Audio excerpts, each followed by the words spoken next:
एक दूसरे को देखते हैं, नहीं तो अपना ही पता नहीं, होश ही नहीं है, तो वो कितना भी सामने खड़ा रहे तो क्या होगा। आप तो कम से कम अपने प्रकाश में खड़े हो जाओ अपने, तब जाते हो। तब तो बिना वेदी के नहीं, बिना जानकार के नहीं। बोलो। तीन लोक में बसता काल, चौथे में रहे नाम दयाल। पिंड और अंड और ब्रह्मांड और पार ब्रह्मांड, इनमें कहते हैं काल बसता है। जिसने कर्मों का जाल फैला दिया और जीव को इस पाप उन कर्मों में बांध लिया, अब ये तो खोलने वाला है। वो तो अगर एक भी जीव यहाँ से निकला तो आफत, बड़ा रोना गाना होता। एक जीव भी अगर यहाँ से छूटे तो बहुत मतलब ये कि माया रोती है, ये सब काम मत करें और ये सब रास्ता सस्ता कर दिया, इसको बंद कर दो, अब इसकी जरूरत नहीं है, हम भी तो आप ही के हैं। तो इस तरह से रोना धोना होता, एक भी जीव नहीं निकल पाता बिना महापुरुषों के। और राम जो सच्चा है वो तो चौथे पद में, वो तो वही है उसी जगह। वो तो ले आते हैं, जो महापुरुष आते हैं और लेकर के आते हैं, फिर उस डोरी को पकड़ा देते हैं, क्योंकि उसी नाम पर उतार करके लाए जाएंगे। वो आते हैं, वो सीधा आता है, उनके साथ ही साथ में उतरते हुए चले आते हैं, तो सब आवाजें कनेक्ट होती जाती है। वो ब्रह्म की भी इसके साथ में, पार ब्रह्म की भी इसके साथ में, फिर निरंजन यानी खुदा की भी इनके आवाज के साथ। लेकिन जो आवाज जो अंदर में है वो तो आवाज लेकर के उतरे, उसी को धीरे से पकड़ा देते हैं कि इसी आवाज से चढ़ जाओ। तो जीव इसका भी अनुभव करता जाता है, चढ़ता जाता है। वो तो जब आँख खुल जाती है तो सब देखता जाता है, कान खुल जाते हैं, सब सुनता है। वहाँ कोई अंधेरा अंधेरा और कोई मतलब ये है कि वह ज्ञान थोड़ी हो, तो वहाँ ज्ञान उदय होता है।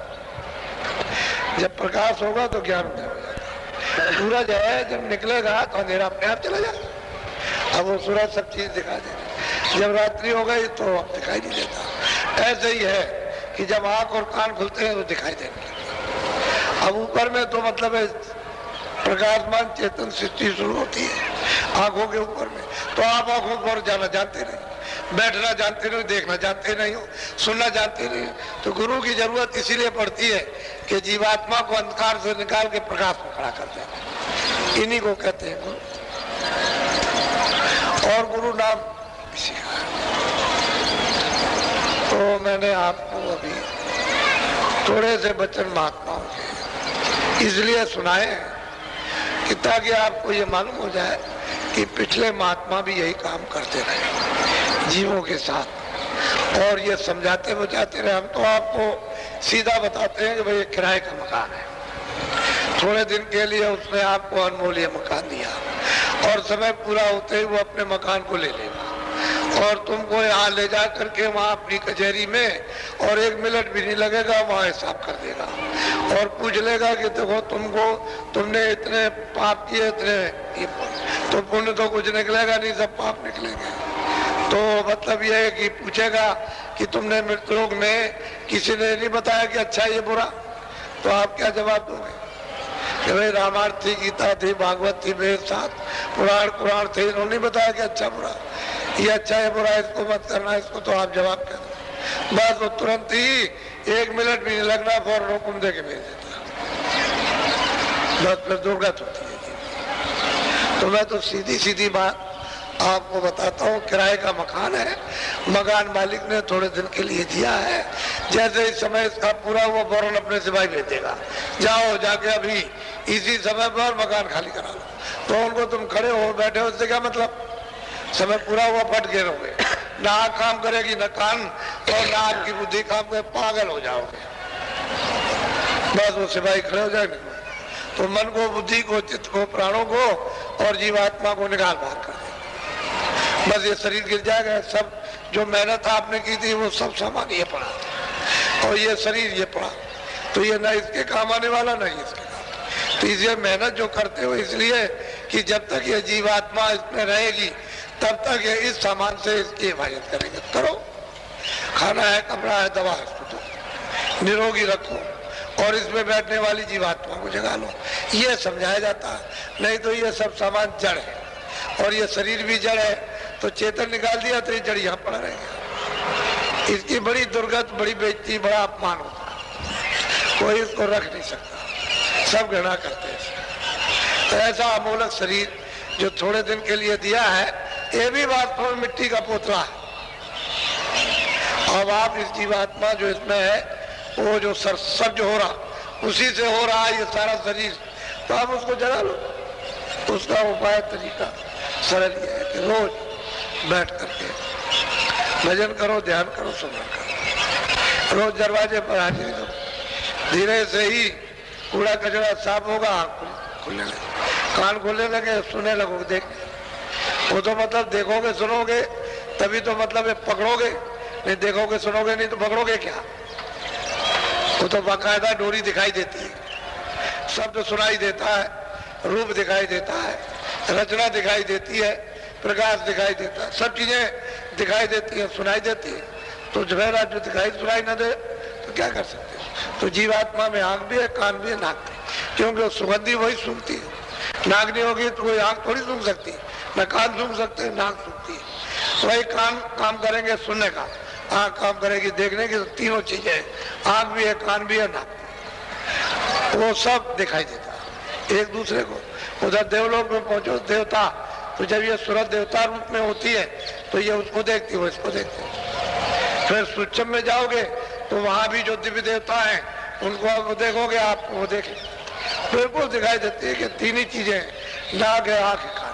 फिर ये हार मास का नहीं, ये दो आंख है, दो कान है, दो नाक है, ये हाथ है, ये पैर, इस तरह का नहीं, ऐसा रगड़ा झगड़ा हुआ कुछ नहीं, इस तरह। तो ऐसे बारीक तार होते हैं रोशनी की किरणों के, और बिल्कुल साफ क्लियर दिखाई देते। तो ये आपको थोड़ा सा संदेश आपको सुनाया, और आप होली के अवसर पर यहाँ आप आए हुए हो कि चलो अब एक दिन आए थे, 2 दिन, फिर आपकी इच्छा हो गई कि नहीं हम थोड़ा और रहें। तो ये बात सही है कि मैंने अभी राजस्थान में नई जगह पर, अभी गुजरात में नई जगह पर, महाराष्ट्र में बिल्कुल नई जगह पर अभी कार्यक्रम, और मध्य प्रदेश में सब लोग यही कहते थे कि मैंने न तो ऐसा कभी सुना और न मुझको किसी ने ऐसा सुना और सीधा रास्ता बताया। सब जगह यही लोग कहते थे, इतना सरल है, इतना सीधा,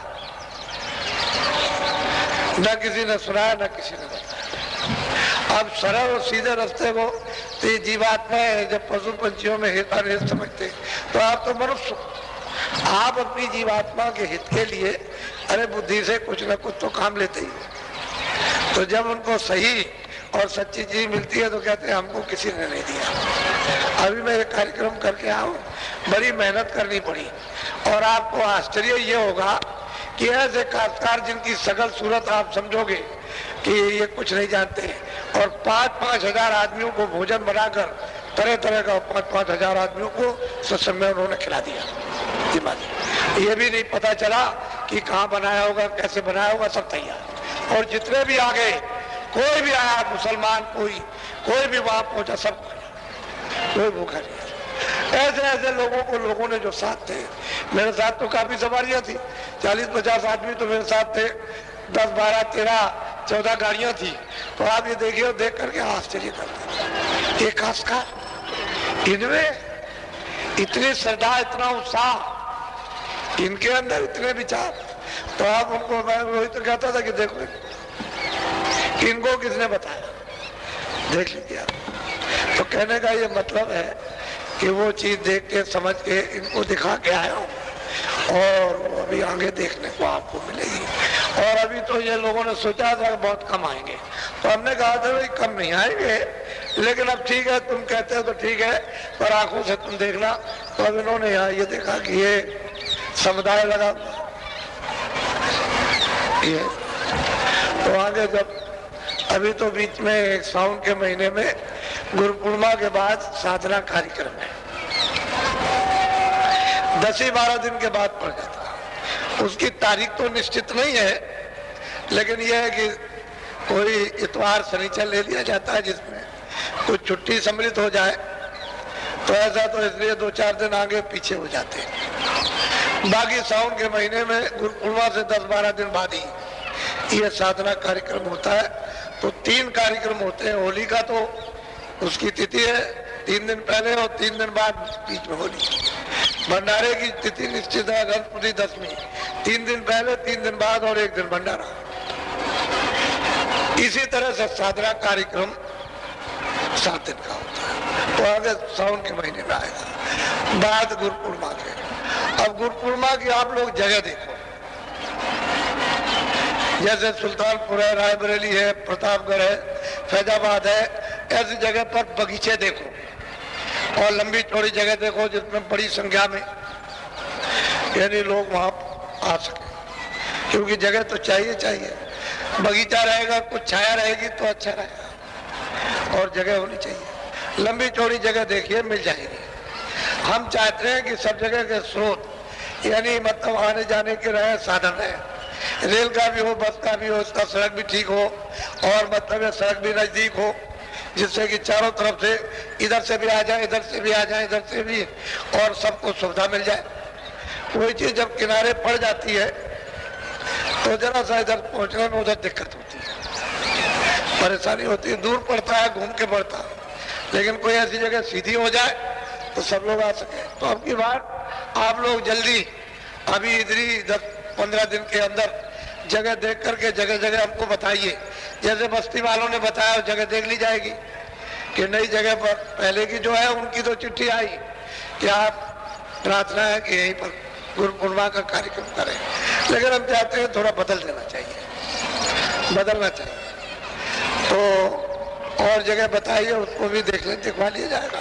और आप लोग भी इन जिलों में आप जो गुरु पूर्णिमा का होता है तो एक नए लोगों को मतलब अवसर प्राप्त हो जाए ताकि उनको भी ये चीज मिले और ये भी समझे, भौतिक भी समझे।